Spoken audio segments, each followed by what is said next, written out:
Listen closely, because today's story is not just drama, it's a storm, wrapped in silence, pain, and destiny. This is a story about how one cruel decision in the middle of a crowded market changed everything forever. Don't move an inch, don't blink, because what you're about to hear is more than a tale. It's a warning, a lesson, and a heartbeat you won't forget. The village of Nariba was no stranger to cruelty.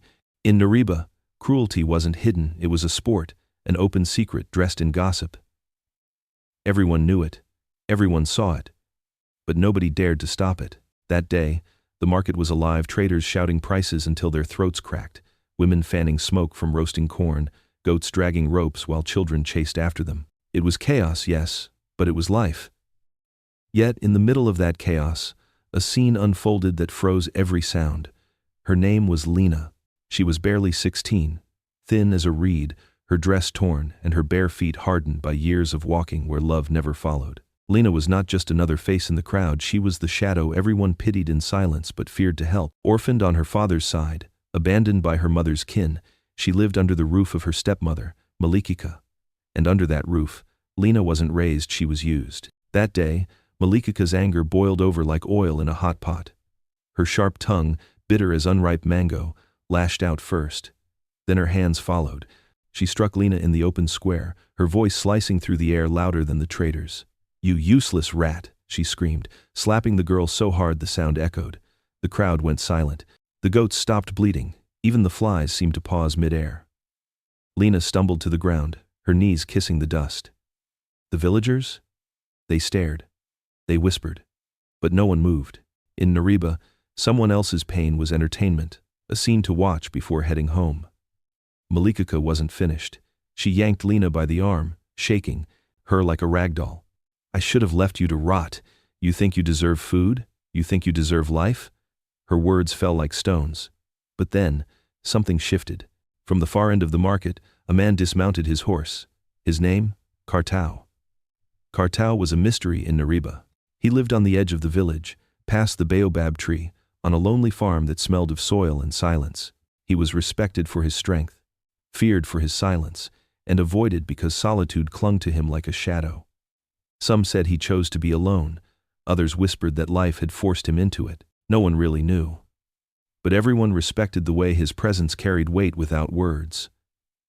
That day, Cartau wasn't even there to trade. He was passing through, but destiny stopped him. His horse slowed, its ears twitching at the tension in the air. Cartau's eyes locked on the scene, Malikika's raised hand, Lena's bruised face, the crowd's cowardly silence. He saw more than blows. He saw abandonment. He saw a child turned into furniture, background, forgotten. And something inside him shifted. His boots struck the ground with a thud. The villagers gasped. Silence fell like a curtain. Malikika froze mid-swing. Her hand trembled slightly under his gaze. Cartau's voice was low, steady, but sharp enough to cut through the market. "Don't beat her again." The words carried more weight than 1,000 shouts. And then, after a pause that made Malikika's lips twitch in confusion, he added, "Sell her to me." "Besties, yes, you heard right." The market shook. The crowd gasped. "Sell her to him? Who says that?" Malikika scoffed, her laughter sharp like broken glass. "Sell her? To you, Cartau? You don't know what you're asking. But fine, take her. Let's see how long you last with this cursed rat." And with that, she spat on the ground. Spat on Lena, as if she was throwing the girl away with her saliva. But Lena? She wasn't listening. Her ears only heard one thing. She's free. Her heart didn't understand it, but her feet did. Cartau extended his hand. Lena flinched. Could she take it? Was she even allowed? Before she could answer, Cartau turned, walking away without another word. His horse followed. He didn't look back. But Lena's weak legs carried her forward, because behind her, nothing remained. The villagers whispered, muttered prayers, shook their heads, but not one of them offered her shelter. Not one. Because in Nariba, Lena had never been a person. She was background. And so, in the dust of Nariba's market, began a story no one saw coming. Besties, don't leave now. Because this was only the beginning. Wait until you see what Lena found behind Cartau's farm gates. Besties, don't move an inch, because what happened next was not just a change of scenery, it was the opening of a whole new life. That walk from the crowded market to Cartau's lonely farm was the longest, quietest journey Lena had ever made. Each step felt like she was leaving behind chains she didn't even know she had been dragging. Cartau did not speak.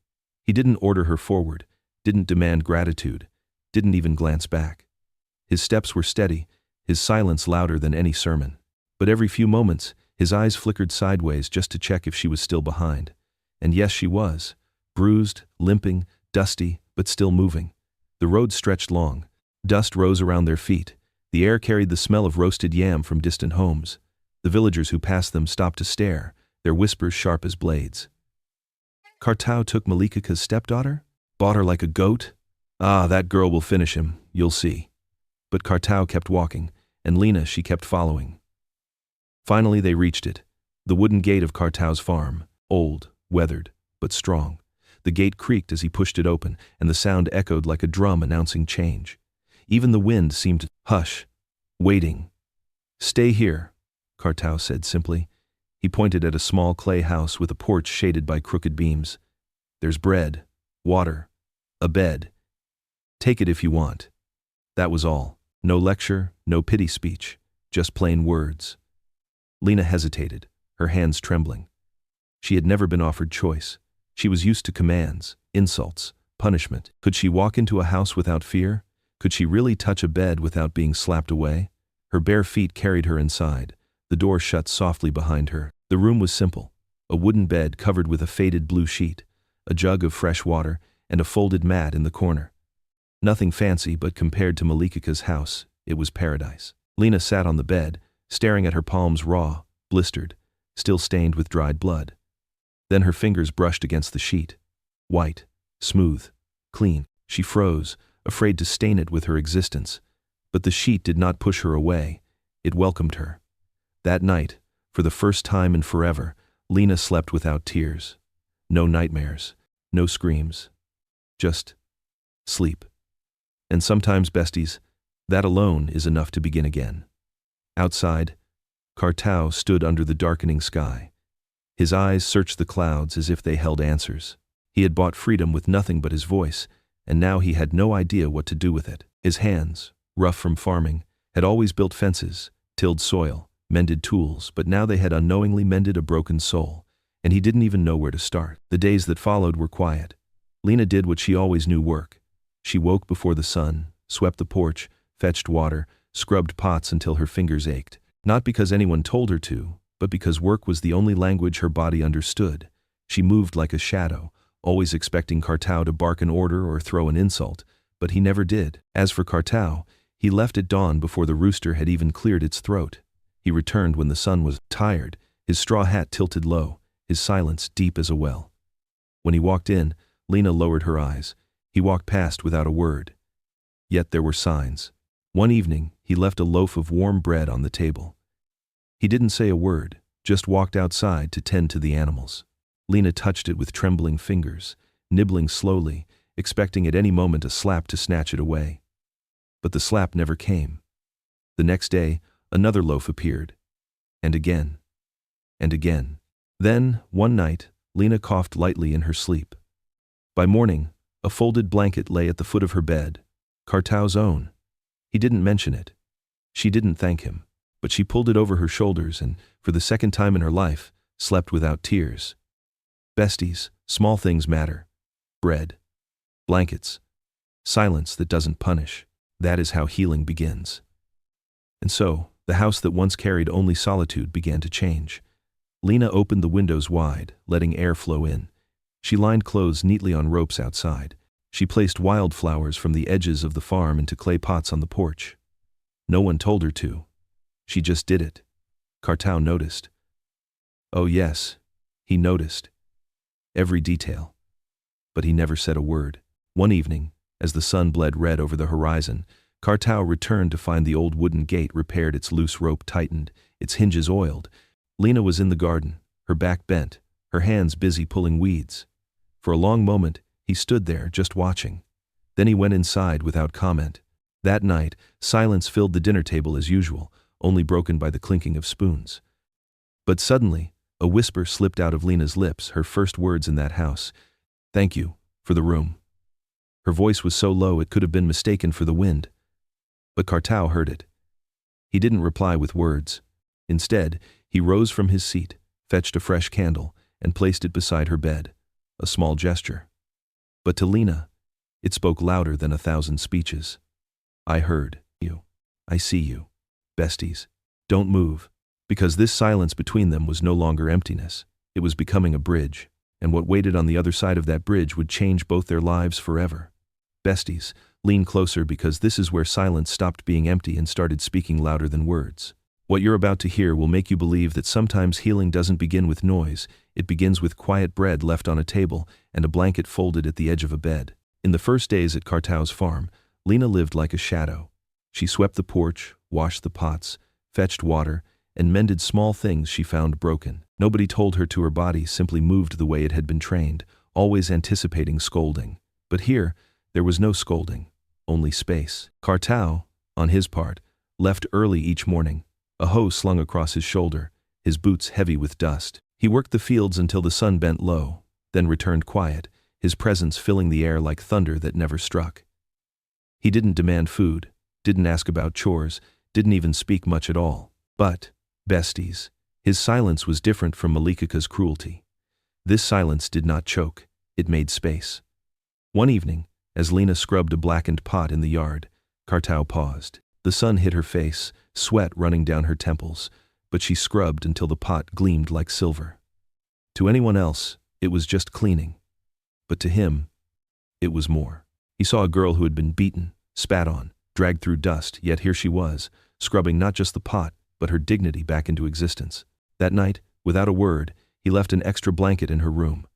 The nights were growing colder, and her cough had been tugging at his ears.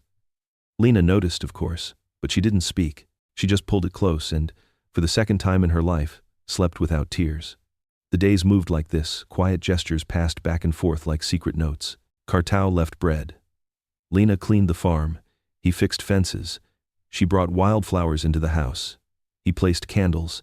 She swept paths until they looked like new roads. Slowly, the silence between them stopped being heavy.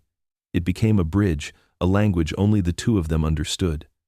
But Nariba village, besties, you know how tongues wag. A village is never blind, never deaf. Time in Nariba was not measured by clocks, but by gossip.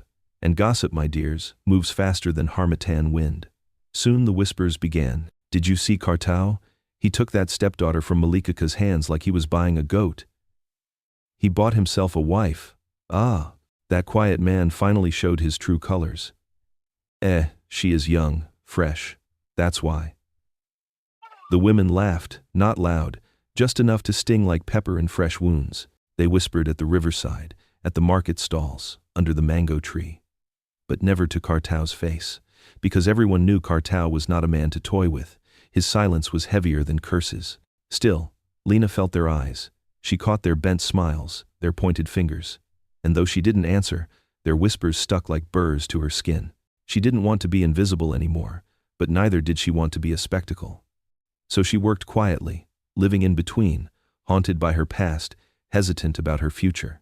One morning, while repairing a corral fence, Cartau overheard it directly. A woman's voice carried from across the path. They say he even serves the maid coffee now. Maid or wife, hard to tell. Cartau's hammer paused mid-strike. His jaw tightened. He didn't look up, didn't reply. Instead, he drove the nail deeper into the wood, each strike louder than the insult, as though the fence itself could absorb his anger. That evening, he returned home, dusty and tired. Lena was sweeping the porch, her hair tied neatly. For a moment, he leaned against the doorway, watching. Then he spoke, his voice quiet, gravelly. They're saying I bought myself a wife. Lena froze. The word bought stung. Her cheeks flushed with shame, though she had done nothing wrong. She kept her eyes on the broom, her silence heavy. Cartau shifted his weight. Then he said plainly, I didn't buy a wife. I bought freedom, that's all. His words were simple, not heroic. But to Lena, they were a shield. For the first time, someone defended her not with fists, not with curses, but with truth. Her throat tightened. She nodded slowly, still unable to speak, but in that tiny gesture, something new was born. Not love, not yet, but respect. Besties, listen carefully. Respect is the soil where love dares to grow. And on that farm, a seed had just been planted. Don't go anywhere, because what comes next will test that fragile seed in ways neither of them expected. And it all began with whispers that refused to die. Besties, don't move, because this is where the whispers of Nariba turned into daggers. You see, gossip in the village was never innocent. It didn't just entertain, it destroyed. It reshaped, it poisoned, and soon, those whispers crept like snakes across Cartau's farm, slithering into Lena's fragile peace. At first, it was murmurs behind calabashes in the market. He bought her like a goat. She scrubs his pots like a servant, but wears his clothes like a wife. The laughter was always low, always sharp. But slowly, it grew bolder. One afternoon, while Cartau was bargaining for sacks of seed, Mama Jalea, old, wrinkled, and famous for her tongue sharper than a butcher's knife, leaned close. Cartau, she croaked, her eyes glittering with mischief. They say that girl is running your whole farm now. They say you've gone soft. The crowd chuckled, but Cartau didn't laugh. He didn't even blink. He just looked at Mama Jalea, heavy seconds dragging like stones. His gaze was enough to make her shift in her seat, her lips quivering as if her own words had suddenly turned bitter in her mouth. Finally, his voice came low, steady. I take care of what's mine, and sometimes I take care of other people's freedom too. That was all. No shouting, no sermon, just truth dropped like a stone into a quiet pond. The market went silent. Mama Jalea lowered her eyes, and from that day, she never mocked Cartau again. But besties, gossip never dies. It mutates. Soon, tongues claimed Cartau had bought Lena new clothes. Some said he let her sleep late. Others swore he had softened because of her, that the whole arrangement had another name one no one dared to say out loud. The whispers reached Lena. She caught fragments while fetching water at the stream, saw the sidelong glances when she carried firewood through the square. At first, she pretended not to hear. But the whispers clung to her skin like smoke. She began walking faster, shoulders bent, broom always in her hand, hoping to sweep away the shame others had hung on her. Then came the breaking point. The weather in Nariba turned suddenly cruel. Cold winds swept through the mountains, rattling rooftops, sneaking into homes, chilling bones. It was during this sudden turn that Lena fell ill. At first it was a cough small, muffled into her palm. Then the fever came, merciless, burning. One morning she couldn't rise. The water jug in her room stayed untouched. The broom leaned lonely against the wall. The air thickened with the sour scent of sweat. Cartau noticed. Not because chores were undone, but because the silence of movement had changed. He called once. No answer. He called again. Still silence. Finally, he pushed her door open with the gentleness of a man bracing for bad news. There she was curled on the bed, skin flushed, eyes half closed, breathing shallow. Her hand dangled off the edge, trembling like a leaf in storm winds. She didn't have the strength to speak, neither did he. But action spoke louder than words. Cartau fetched a clean cloth and a bucket of water. He soaked the cloth, wrung it out, placed it on her forehead, replaced it when it warmed. He lifted her head gently, feeding her spoonfuls of thin porridge. His rough hands that only knew how to plow fields and mend fences, now learned the fragile rhythm of tending to a burning body. That first night, Cartau didn't sleep on his bed. He sat at the edge of hers, his back stiff, eyes wide, waiting like a guard dog against shadows. Every time she mumbled nonsense in her fever, he leaned close, whispering, "You're safe. You're not running this time." The words weren't for her ears, they were for his own stubborn heart. By the second night, her fever burned hotter than charcoal flames. She jolted awake once, eyes wild, confused, unsure if she was safe or back under Malikika's claws. Cartau grabbed her hand, not tight but firm enough to anchor her. "Easy. You're safe. I'm here." The way he said here, it wasn't about walls and roof, it was a promise. That night was endless. Her body burned, her breath shallow, sweat soaking through sheets. Cartau kept changing cloths, wiping her skin, whispering stubborn encouragements. And when silence grew too heavy, he did something he hadn't done since boyhood. He sang.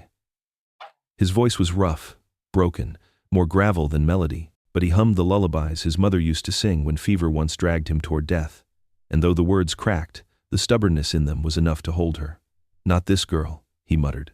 "Not now, not after everything. Besties, don't blink now." Because what happened on the third night would change everything. Her fever broke. And with it, something else broke too, the final wall between their hearts. Besties, lean in, because what happened after that fever broke was not just healing of the body, it was the healing of something deeper. The fever burned hot, but what it left behind was stronger than any gossip, stronger than any past cruelty. That third morning, the air smelled of damp soil and fresh dawn. The fever had finally loosened its claws. Lena's eyelids fluttered, her chest rising in softer rhythm. When her blurred vision cleared, the first thing she saw was Cartau, not standing, not distant, but slumped in sleep at the edge of her bed, his head resting on his arm, his rough hand still brushing against hers as if even in dreams he refused to let her drift away.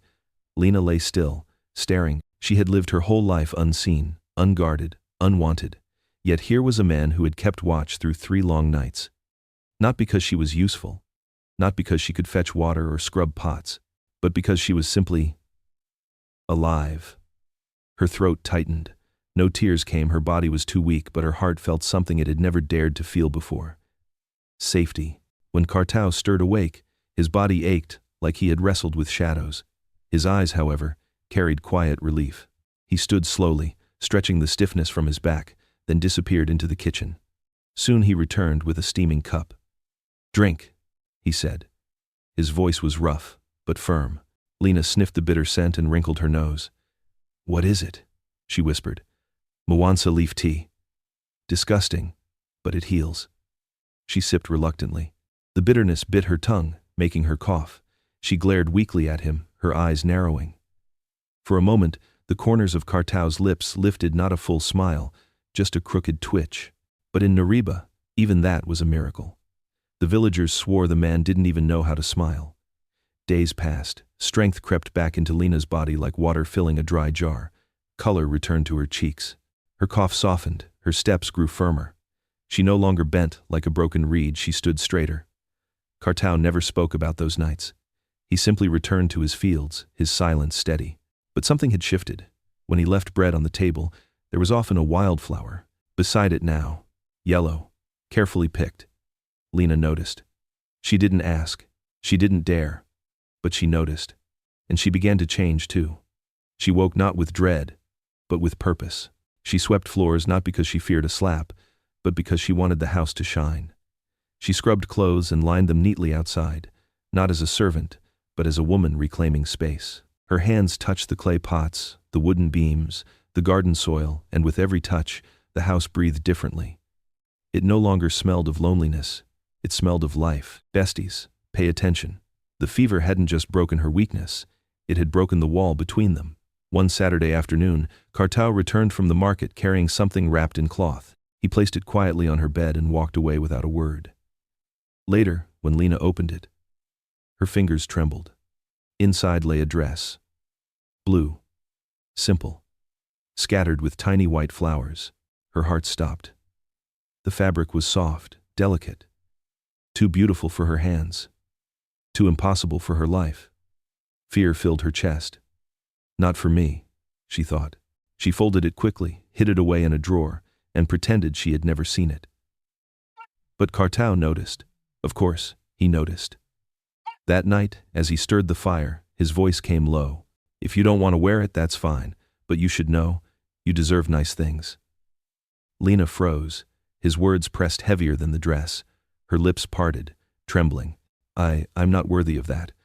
Cartau stopped stirring. His eyes stayed on the flames, but his voice was steady. "You're worthy of respect and choice, that's all. No grand speech, no pity, just truth. And sometimes, besties, truth heals sharper than any love song." That night, Lena lay awake staring at the ceiling. His words echoed like drums in the distance. "You are worthy of choice." It hurt because she had never believed it. It healed because someone finally said it. And so, the seed of something new pushed through the soil of their silence. Respect had taken root. But besties, don't get too comfortable yet. Because in Nariba, when flowers begin to bloom, storms always rise to test them. Besties, listen closely, because sometimes a single dress is not just cloth. Sometimes it is freedom stitched together with courage. And for Lena, that blue dress with tiny white flowers became more than fabric. It became her second skin, her rebirth. For days, the dress stayed hidden in her drawer. She would open it when Cartau wasn't looking, her fingers trembling as she traced the tiny flowers. Fear always closed the drawer again. "Not for me," she whispered.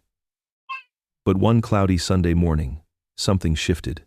She pulled it out, held it against her chest, and for the first time, dared to wear it. The fabric whispered against her bruised skin like a secret blessing. She stood before the small, cracked mirror, unsure if it was really her. For years, she had only seen dust, rags, scars. But now she saw a girl straightening her back, daring to breathe differently. Cartau returned from the fields just as she stepped onto the porch. His boots paused mid-step, his eyes lifted, and besties, he didn't gasp, he didn't widen his eyes, he didn't tease, he just stopped, looked at her for a long moment, and let silence do what silence does best, say everything. And for the first time in her life, Lena didn't shrink under someone's gaze. She stood taller. That evening, as she folded clothes, she whispered softly, almost to herself, "My mother loved dresses like this. Blue ones with tiny flowers." Cartau heard. He didn't reply, but his chest tightened, because he understood. Piece by piece, Lena was finding her way back to herself. From that day, Lena wore the dress often, sometimes when sweeping, sometimes when fetching water, sometimes when simply sitting on the porch with a shawl over her shoulders. She wore it not to please anyone, but to remind herself, I deserve to exist. But besties? Nariba's tongues? They never rest. At the market, women whispered louder. "Did you see her? Malikika's stepdaughter now parading in new clothes? Ah, Cartau bought her a wife's dress. The man has gone soft. Imagine feeding her bread, giving her clothes." Their laughter was bitter, sharpened with envy. Because in Nariba, when you rise even a little, those who have always trampled you will try to drag you back down with words. But Lena didn't hide anymore. She carried her head higher. She greeted softly, worked steadily, and refused to bend under their eyes. One day at the stream, a woman sneered, Lena, that dress doesn't change who you are. You're still the girl who was thrown away like rotten yam." For a moment, silence stretched. The old Lena would have lowered her eyes, swallowed the shame. But this Lena, she simply straightened her back, balanced her water pot, and walked away without a word. And besties, sometimes silence cuts sharper than insults. Cartau noticed her shift. At dinner, he would watch the way her shoulders no longer drooped, the way she hummed softly while washing dishes, the way her eyes met his a little longer before darting away. He didn't say it. But inside, he marveled.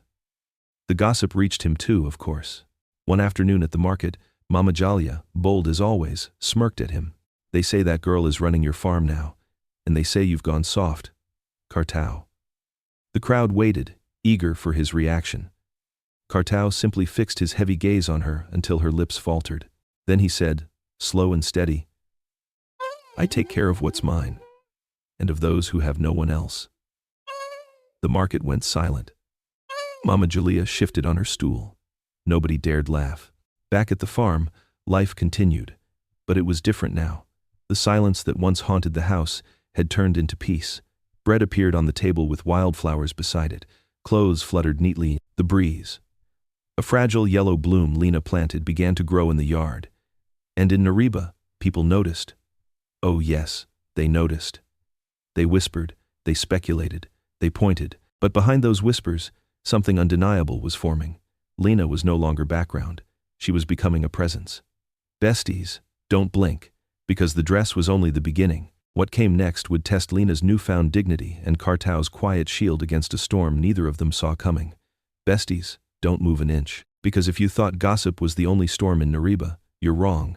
Sometimes the road someone uses to abandon you is the same road they come crawling back on. And that, my friends, is how Lena's father returned. His name was Rex.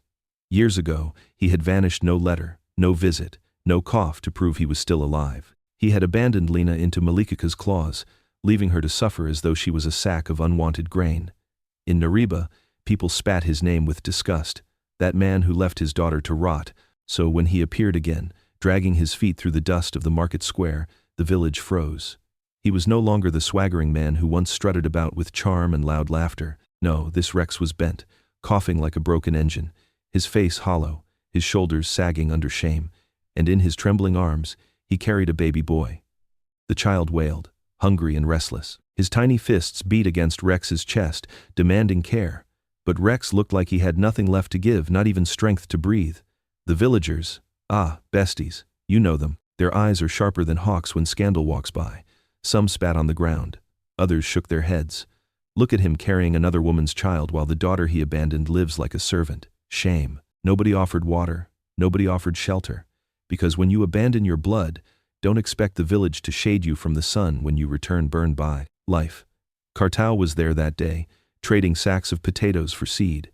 His eyes locked onto Rex, and recognition hit like sour palm wine. This was the man who had left Lena to suffer, who had fed her into Malikika's bitterness. Cartau's hands tightened around his basket. His silence was heavier than curses. Later that evening, while fixing a fence at his farm, Cartau heard a weak whistle at the gate.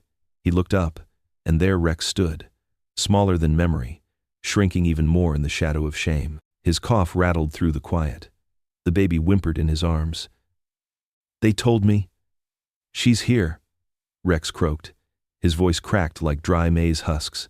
"Lena, my daughter. I'm not asking for much. Just a corner. Shelter. A few days." Cartau folded his arms, his silence a wall. For a long time, he didn't speak. Then finally, he said, "She's here. Yes, but she is not the voiceless girl you threw away. She is a woman now, with a name, a home, and her own say." The air grew heavy, and then the door creaked open. Lena stepped out. She wore the same blue dress, now faded by many washes, but still proud, still dignified. Her steps were steady, her chin lifted. For a moment, Rex froze, as though he had seen a ghost. His lips trembled, his eyes widened. "Lena," he whispered, tears spilling. "My God, Lena." But Lena didn't rush to him. She didn't cry. She didn't even scowl. She stood tall, as if carved from stone. For the first time in his life, Rex saw something in her he had never once given her: dignity. "Forgive me," he sputtered, the words broken between coughs. "I was wrong. But Lena didn't answer him. She stepped forward, not to Rex, but to the baby in his arms. She studied the child's tired face, his hollow cries. Then she turned to Cartau, her voice calm, steady as a drumbeat. "The boy needs food." She walked inside, returned with a plate: rice, beans, and roasted fish laid neatly on a clean cloth. She placed it on the wooden table near the gate. Rex sat, his hands trembling as he fed the child, every bite tasting of shame. When he looked up, Lena was already gone. That night, Rex slept on the porch, curled around the child, the cold creeping into his bones. Cartau brought a blanket. Not for Rex, no, for the baby. By dawn, Rex was gone. No note, no begging, no promises, just gone. Maybe he finally understood that broken bridges don't mend with late-night apologies. Maybe he realized some mistakes carve scars too deep to be undone. Lena didn't cry. She didn't mention it again. She simply swept the porch, washed the dishes, and carried on. But inside, a truth settled heavy.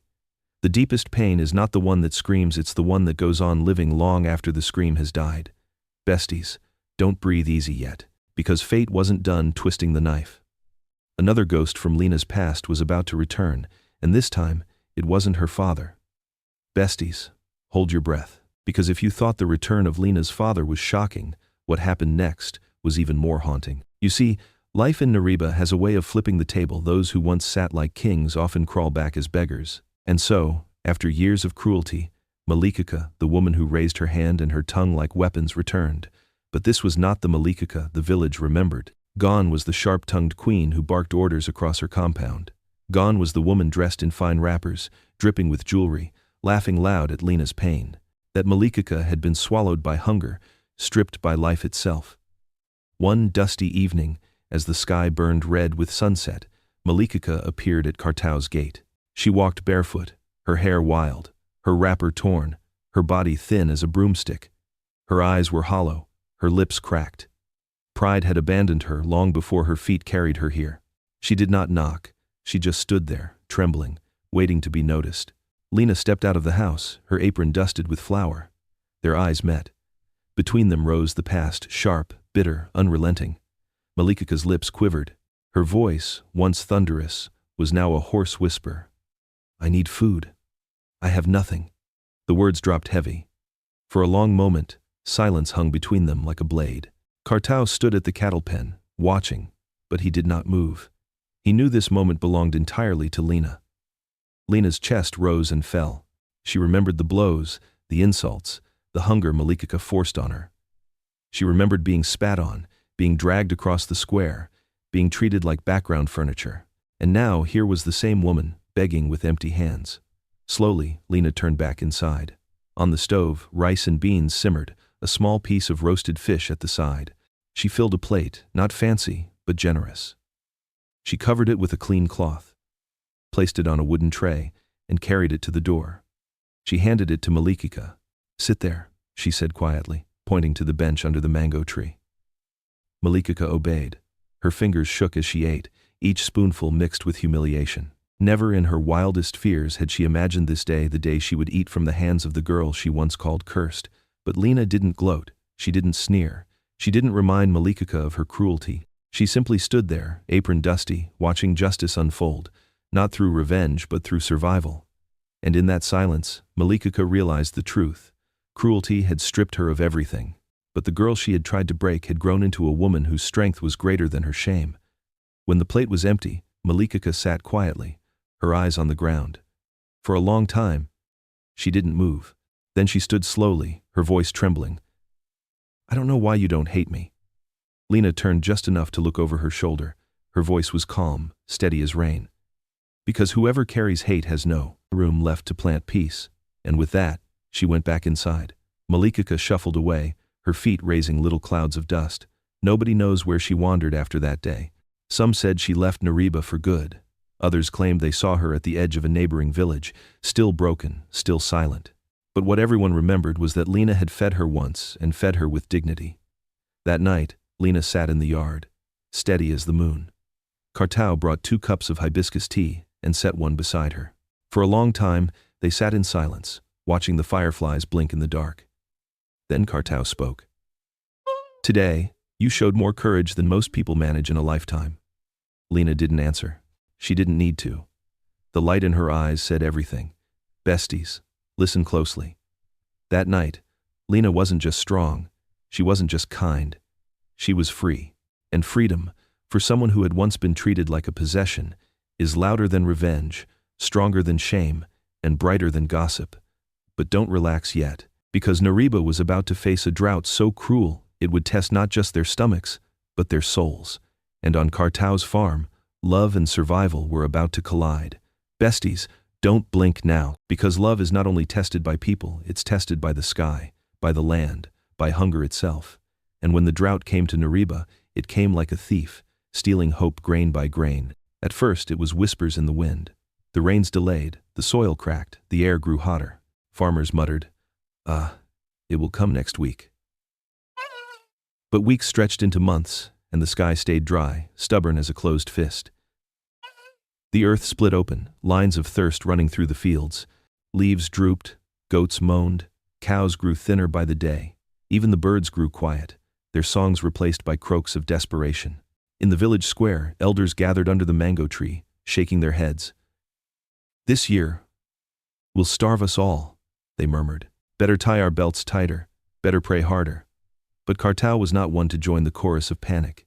He rose each morning with his hoe balanced across his shoulder, moving steadily into his fields. His steps said what his mouth didn't. "I will not give up." And Lena? She matched his stubbornness in her own way. She swept the house as though sweeping away despair. She folded clothes as though stitching a new story. She planted flowers in dry soil as though daring hope to bloom. She poured water into the rice pot with care, as if feeding more than hunger, feeding faith itself. The crops on Cartau's land struggled, but they held on. The corn, dry at the edges, still stood tall. The beans, stubborn little things, pushed through the dust. Even the cassava whispered survival. Cartau walked the rows, one hand on his chin, studying them like a father watching his children fight through sickness. "Nature is like people," he muttered once. "If you treat it with patience, it pays you back in its own time." But the drought grew harsher. Days stretched long. Nights brought no relief. The wind itself carried dust instead of rain. Nariba groaned. Families quarreled over food. Mothers wept quietly over empty pots. Men cursed the sky, fists raised in vain. And then, one heavy, humid night it happened. At first, faint drops tapped the roof. Soft, hesitant, like someone knocking gently. Then harder, faster, louder, until the sky opened, and rain fell in torrents, drumming the earth like ancestral drums. Lena gasped, rushing to close the windows. But halfway, she froze. Mesmerized by the sight, water poured over the dusty yard, leaves danced wildly. The thirsty soil drank greedily, darkening with life. Cartau stepped out into the storm, arms crossed, letting the rain drench him. No coat, no rush. He just stood there, soaking in the miracle. Lena joined him, her dress plastered to her skin, her laughter bubbling for the first time in years. Together, they stood in silence, the rain singing the only song they needed. By morning, the land had changed. Green shot back as if the earth had been waiting for permission to live again. Corn straightened, beans tangled their vines joyfully, cassava blossomed. The farm, once weary, overflowed with promise. The kitchen filled with aromas again, yam boiling, beans softening, fresh vegetables simmering. Chickens strutted proudly, cows chewed with satisfaction, goats bleated louder than gossip. Neighbors came nosing around, muttering, "Ah, you got lucky. The rain came just in time." But Cartau knew better. It wasn't luck. It was patience. It was peace. It was the steady presence of Lena, who had stitched hope into that home day by day, even when the sky refused to open. For the first time in Nariba's long drought, laughter drifted from Cartau's farm, not loud, not boastful, but steady. Lena hummed while washing dishes. Cartau's steps grew lighter as he walked the fields. And the village noticed. Oh yes, they noticed. But besties, let me warn you. When peace comes, don't ever think the story is over. Because life always sends one last test. And for Lena and Cartau, the final test was not drought, not hunger, not gossip. It was choice, and that choice was coming faster than either of them realized. Besties, lean closer, because this is the moment when silence finally breaks. The moment when the truth that has been hiding in glances, in bread left on tables, in wildflowers placed quietly by bedsides, finally found its voice. And it began, not with Cartau, but with Lena. It was planting season again. The rains had returned, the soil softened, and the village buzzed with relief. Men bent over fields, women weeded gardens, children splashed in puddles like joy had returned with the rain. Cartau and Lena worked side by side in the cornfield, their hands dirty, sweat dripping. For hours, they labored in silence, the sound of hoes striking soil their only music. But Lena's heart beat heavy with a question she had carried for too long. When the sun leaned low, painting the sky orange, she straightened, wiping sweat from her brow. She watched Cartau heft a heavy basket onto his shoulder, his muscles straining, his breath steady. And then she asked. Her voice was soft, but it sliced the air. "Do you still want to buy me?" The basket froze mid-air. Cartau's steps halted. The question dropped heavier than any weight he had carried all day. Lena's heart raced, her eyes on the soil. She wasn't bitter, she wasn't afraid. It was a clean question, born not of shame, but of freedom. She wanted to know if he still saw her as something acquired, or as someone who had chosen to stay. Cartau lowered the basket slowly, set it on the ground. He straightened, wiping his hands on his trousers, his chest rising with deep breaths. His silence stretched, but it wasn't empty, it was reverent. Finally, his voice came. Slow, steady, heavy with truth. "No, Lena. I don't want to buy you. I want to share life with you, but only if you choose it too." The wind seemed to pause. The earth seemed to listen. His words were not decorated, not sweetened with poetry, but they were carved from respect. Lena's lips trembled, her throat ached. She looked up at him, her eyes glistening, and for the first time in years, she smiled without fear. A smile rooted deep, not forced, not borrowed. A smile that said everything without words. She didn't answer immediately. She didn't need to. The smile was enough. That night, the air inside the house felt different. The fire burned warmer. The silence no longer pressed on them, it held them. Lena stirred the porridge with slower hands. Cartau sat closer to the fire, and though neither spoke, both knew the ground beneath them had shifted. From that day, their steps found new rhythm. They walked the farm side by side, not like master and servant, not like owner and possession, but like two people, learning how to share air without tripping over it. Nariba, of course, noticed. Ah, besties. You know how a village is. Their tongues wagged more than ever, he confessed. She smiled at him. They are practically husband and wife already. But Cartau and Lena didn't answer. They didn't need to. Respect was louder than gossip. One late afternoon, while Cartau carried harvested corn, Lena lingered at the well. She looked into the water, her reflection rippling, her blue dress swaying in the wind. She whispered softly, almost as if confessing to the wind, "For the first time, I feel like I belong."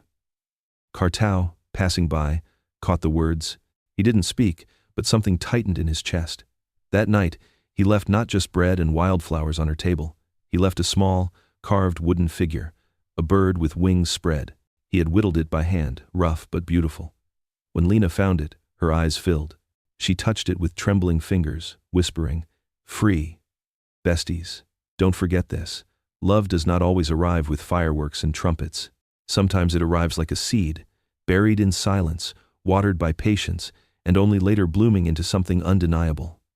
But don't relax yet, because in Nariba, every moment of joy invites a test, and as Cartau and Lena edged closer to love, the village prepared for one last spectacle, a wedding under the mango tree that would silence even the sharpest tongues. Besties, lean close, because what happened under Nariba's old mango tree is proof that love doesn't need drums or trumpets to be real. Sometimes it's quiet, steady, and so powerful that even gossip has no choice but to bow. It began one late afternoon. Cartau had spent hours in the fields, his shirt clinging with sweat, dust clinging to his boots. He was not a man of impulse, not a man of sweet words stolen from market poets. But that day, something inside him shifted. Some choices, if delayed, slip through your hands like water, and Cartau had already lost too much in life. He wasn't about to lose Lena. He found her sitting on the porch, sewing a tablecloth. She wasn't dressed like a queen, just her blue dress, faded but proud, her hair wrapped neatly, her hands steady. She looked like peace itself. Cartau stopped in front of her, his straw hat in his hands. For a long moment, he just stared. Lena sensed it, her needle pausing. "What's wrong, Cartau? Did the goats plan another rebellion?" He gave a small smile, crooked, barely there. "The goats are fine, but I didn't come to talk about goats." Lena folded the cloth onto her lap, her eyes meeting his. She waited. Cartau's chest rose with a slow breath. His voice came deep, steady, heavy with truth. "Lena, the world never gave you a choice. They took you, sold you, silenced you. But here, in my house, nothing is forced. Everything you have is yours, including the right to say yes or no." The words hit Lena like rain after drought.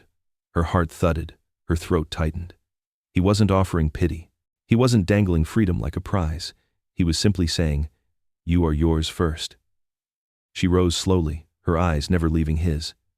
For the first time, her smile asked for no permission, and her voice, steady as a drumbeat, replied, "I want to."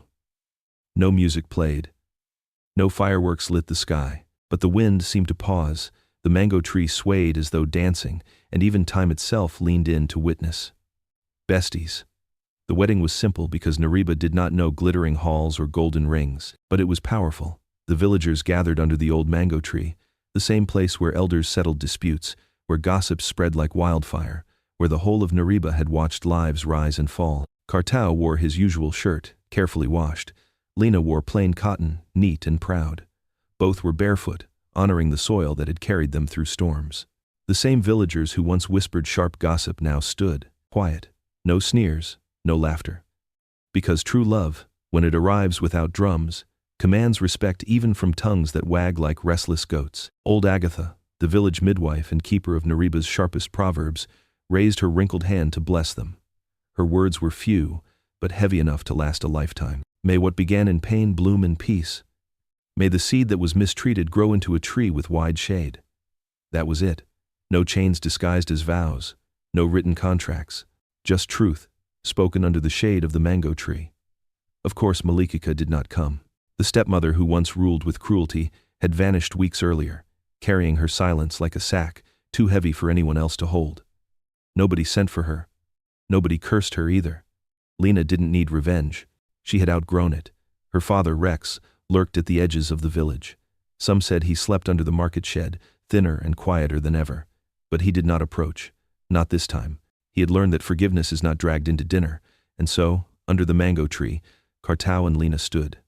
No rings, no drums, no applause. Just two people who had found dignity, respect, and choice in each other. When it ended, the crowd dispersed quietly. But besties, don't think for a second that silence meant indifference. No, silence meant surrender. Even the loudest tongues had no words sharp enough to cut what they had just witnessed.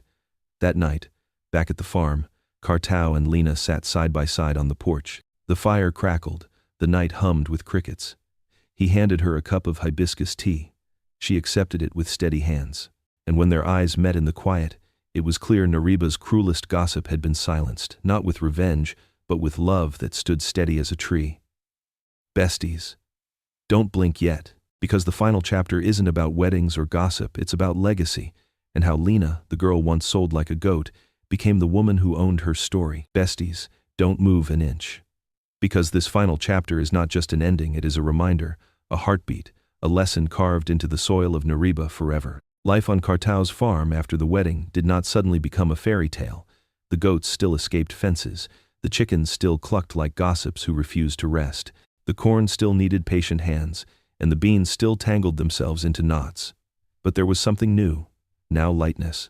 The house, once heavy with silence, now breathed. Laughter visited more often, not loud, but quiet, hidden in Lena's soft humming as she washed dishes, in the crooked curve of Cartau's mouth when he caught her singing, in the clinking of spoons on shared plates. Lena often sat on the porch with a book on her lap, her shawl wrapped tight, her hair tied neatly, not as a servant waiting for orders, but as a woman who owned her hours. She looked like peace itself, the kind of peace no gossip could ever steal. Cartau would sometimes sit nearby, saying nothing, just listening to chickens scratching, pots bubbling, life breathing. For a man who once thought solitude was strength, he finally understood something new. Solitude wasn't about the absence of people, it was about the absence of someone who understood your silence. And Lena, she understood. One evening, Lena's voice broke the calm. She spoke softly, but her words carried the weight of 1,000 storms. I thought I would die as someone's servant, but today, I am a woman who owns her name. Cartau didn't answer with words. He didn't need to. His gaze was enough, steady as always. Because some truths don't need repetition, they are lived daily, in bread shared, in respect given, in silences honored. The villagers, of course, kept talking, but their whispers carried less venom now. They saw Lena walking straighter, her dress swaying, her head lifted. They saw Cartau treating her not like a possession, but like a partner. Even the loudest tongues eventually admitted what they once denied. Respect has a way of silencing envy. And Malikika? She was never seen again. Some said she wandered until her feet gave up, swallowed by the same dust she once forced Lena to eat. Others believed she found shelter in a far-off village, carrying her shame like a permanent scar. Whatever her fate, it no longer mattered, because Lena had already closed that chapter with kindness sharper than hate. Her father, Rex, remained a shadow on the edge of Nariba, thin, broken, forgotten. He never knocked on Lena's door again. Perhaps he understood now that some bridges can never be rebuilt. Perhaps he realized forgiveness is not a bed you can walk back into when life whips you. But Lena? She did not carry hate. She carried peace. And peace, besties, is heavier than revenge. Seasons turned. The farm thrived. The drought became memory. And under the mango tree, where gossip once sharpened its tongue, elders now pointed and said, "Look at Cartau and Lena." Pain brought them together, but peace kept them. One late afternoon, as the sun dipped low and the sky glowed gold, Lena knelt in the yard, her hands busy with the flowers she loved planting. She touched the small yellow bloom, the one she and Cartau had planted together months ago, and whispered, "Mama, I hope you see me now." Cartau stood behind her, silent, his shadow long across the soil. He didn't interrupt. He didn't need to. He understood that some prayers are not for ears, but for the wind. Besties, let this sink into your hearts. The girl who once was spat on, beaten, discarded in a market square became the woman who chose her own path. Not because of pity, not because of force, but because she was finally given respect.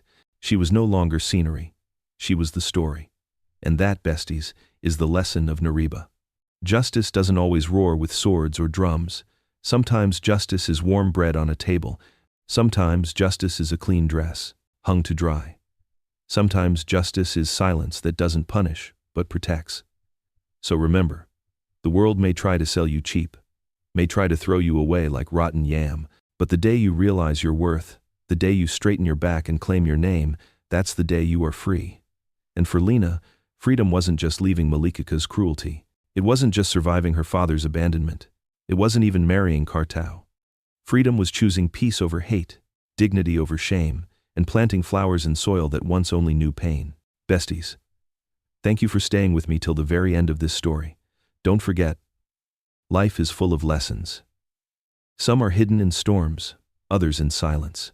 And sometimes, the greatest lesson is simple. You are worthy. Always. So hold on to that. Stay strong. Stay hopeful. And always, always believe in your story. The end.